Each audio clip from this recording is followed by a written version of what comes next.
Alright, welcome back everybody. So this is part 3 of a Scenario B Claire run for Resident Evil, the remake. Now, I'm doing inventory management. I'm trying to travel as light as possible. I'm keeping the gem because we need it, or the scepter. I'm taking a knife because later I'm going to need to counterattack it when I'm leaving and going into the hidden entrance.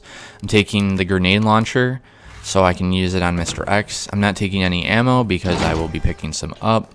I'm bringing the electronic device because we're going to combine the battery with it so we can get the third medallion.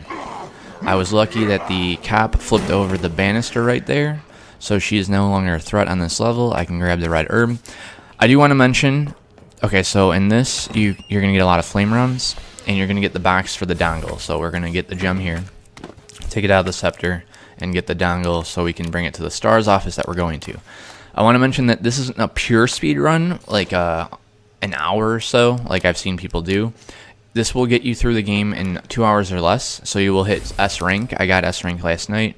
I unlocked the infinite ammo samurai edge, so that's why I'm still publishing this. And then to give you hindsight over the gameplay so you can do even better than I did here. So flame rounds were in the last locker. Cap is the combo. Get more flame rounds here. The other lockers are useless.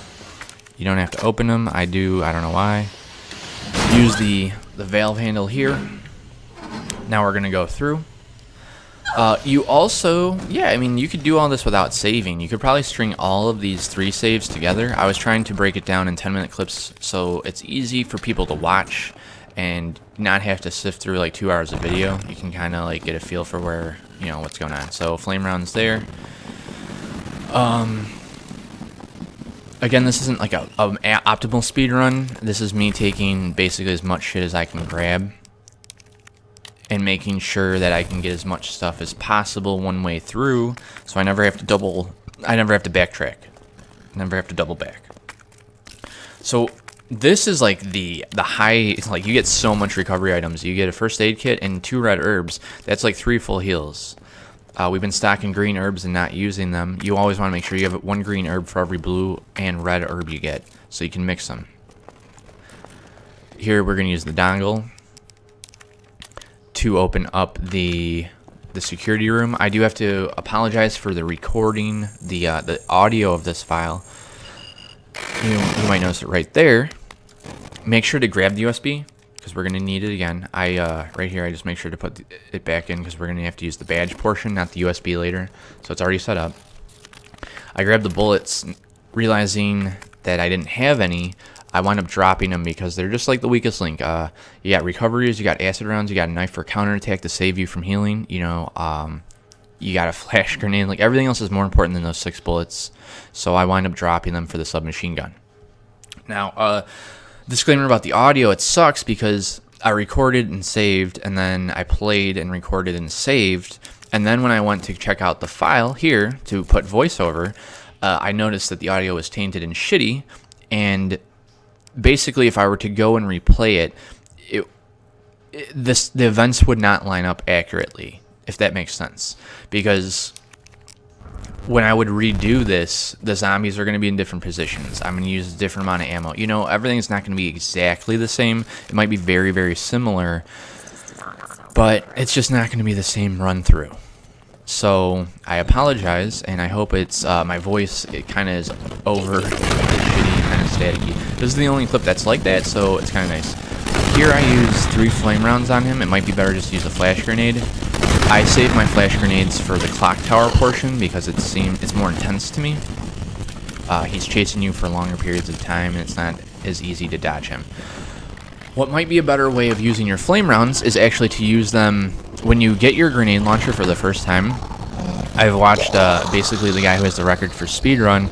He uses 1 round on each cop that follows you into the weapons room, whereas I use the flash grenade on them.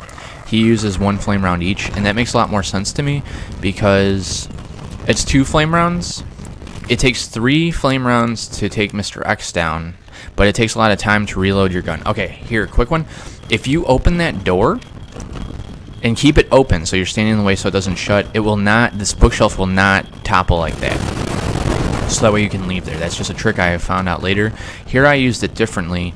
I was letting Mr. X pursue me through that door, and once the C4 detonates, that route is closed and he has to reroute. So now he's running all over the station some other way, so I completely avoid him the whole way through. To me, it was less stressful for me personally. I've done it the other way where I keep this door open and I run out and it's totally fine. If you do it quick enough, he does not reach you in time and you avoid him anyway. But this is just to show you there's an alternate way and you can still get S rank. So you have room to play. There's options. Maybe not many, you know? So here I lucked out from before because that guy fell down in that corner, so he was very far away from me. I lucked out because the cop lady that's normally here flipped over the balcony, so I know she's not here. So this is why it's a great route for me to run, because I don't have to waste any ammo, and I don't have to worry about taking any damage. And it's just super stress-free, like da-da-da-da-da. Mr. X is going, I don't even know where he is. It's totally fine. Everything's completely manageable. We're probably saving time not having to slow walk past lickers or dodge zombies and all that kind of jazz. But I do emphasize killing those cops in the weapons storage room when you get the grenade launcher. It just makes things way more manageable later when there's lickers in that same hallway. This way you don't have 4 things trying to get you. You only have lickers that are easier to dodge. Here I started freaking out. And I like missed completely, but that was the whole reason I brought the knife, is because I knew that guy was going to be right there. And he's just a bitch to dodge. And I'm trying to do things quickly.